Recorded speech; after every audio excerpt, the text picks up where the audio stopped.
नमस्कार दोस्तों, आपका मेरे चैनल में स्वागत है। आज मैं आपको दान के फल की एक बहुत ही प्यारी कहानी सुनाने जा रही हूँ। अगर आपको ये कहानी पसंद आई तो कमेंट बॉक्स में कमेंट करके जरूर बताइए। साथ ही अगर आपने अभी तक मेरे चैनल को सब्सक्राइब नहीं किया तो सब्सक्राइब कर लीजिए और बेल आइकॉन पर क्लिक जरूर कीजिए, जिससे हमारे वीडियो के नोटिफिकेशन आपको मिलते रहे। बहुत समय पहले की बात है। काशी में एक राजा राज्य करते थे। राजा बहुत ही धार्मिक स्वभाव के थे। उन्हें आध्यात्मिक ज्ञान में बहुत रुचि थी। एक दिन राजा के मन में सवाल आया, किसी भी इंसान के मरने से तुरंत पहले और बाद में उसके शरीर के साथ क्या होता है? क्या सच में शरीर में कोई आत्मा होती है? यदि हाँ, तो वो आत्मा कहाँ जाती है? क्या होता है आत्मा के साथ? अब राजा अपने इन सवालों को अगले दिन अपने दरबार में उपस्थित सभी लोगों के सामने रखते हैं। राजा का यह सवाल सुनते ही दरबार में उपस्थित राजा के सभी मंत्री और विद्वान निरुत्तर हो जाते हैं, यानी कोई भी राजा के सवालों का सही जवाब नहीं दे पाता। काफी देर सोच विचार करने के बाद राजा दरबार में यह ऐलान कराते हैं कि मेरे राज्य में यह ढिंढोरा पिटवा दिया जाए कि जो आदमी कब्र में मुर्दे के समान लेटकर रात भर कब्र में मरने के बाद होने वाली सभी क्रियाओं के बारे में बताएगा, उसे 500 सोने की मोहरें भेंट दी जाएंगी। राजा के आदेशानुसार सारे राज्य में ढिंढोरा पिटवा दिया गया। उसी राज्य में एक बहुत ही कंजूस और लालची इंसान रहता था, जो धन के लिए कुछ भी कर सकता था।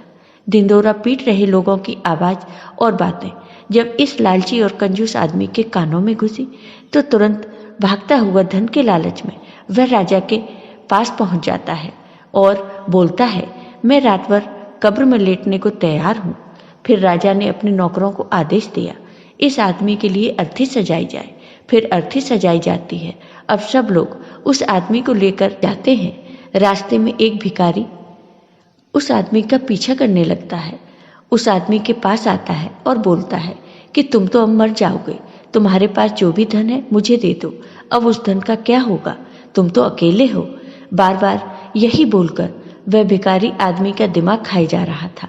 कंजूस के बार बार मना करने पर भी भिखारी ने उस कंजूस आदमी का पीछा नहीं छोड़ा और बार बार पैसा मांगने की रट लगाए रहा।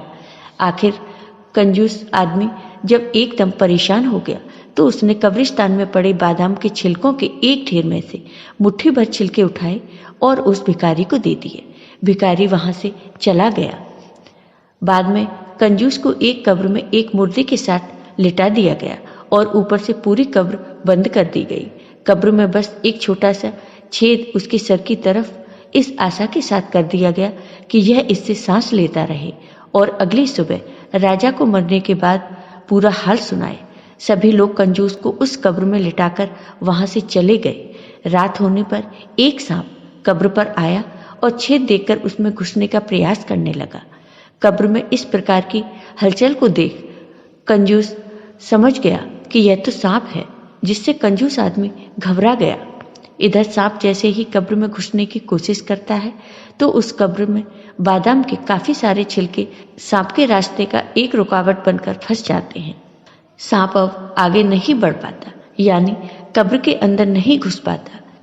सांप बहुत प्रयास करने के बाद जब कब्र में नहीं घुस पाता तो वह वापस चला जाता है। तो कंजूस आदमी राहत की सांस लेता है। तभी कंजूस आदमी यह सोचता है कि सांप अंदर क्यों नहीं जा सका। कंजूस आदमी अपने हाथ से टटोलता है तो उसे बादाम के बहुत सारे छिलके फंसे हुए मिलते हैं। उसी समय कंजूस आदमी का दिमाग चकरा जाता है, इसी छिलकों की वजह से आज मेरी जान बची है। शायद यह मेरे उस दान का परिणाम है जो मैंने उस भिखारी को दिए थे। अब कंजूस आदमी समझ जाता है कि दान की वजह से मैं बच गया। जान है तो जहान है। अब सुबह होते ही राजा के सभी नौकर बड़ी जिज्ञासा के साथ कब्रिस्तान आए और जल्दी ही कब्र को खोदकर कंजूस को निकाला। मरने के बाद क्या होता है, यह हाल सुनने के लिए कंजूस को राजा के पास चलने को कहा। कंजूस ने राजा के नौकरों की बात को अनसुना कर दिया और तुरंत भागकर पहले अपने घर गया और अपना सारा धन निकालकर सभी गांव के लोगों और भिखारियों में बांट दिया। कंजूस आदमी की इस हरकत और दयालुता को देखकर सब लोग हैरान थे। इसके बाद अंत में कंजूस को राज दरबार में पूरा हाल सुनाने के लिए राजा के सामने पेश किया गया। कंजूस ने बीती रात सांप व बादाम के छिलकों के संघर्ष की पूरी कहानी राजा को सुनाई।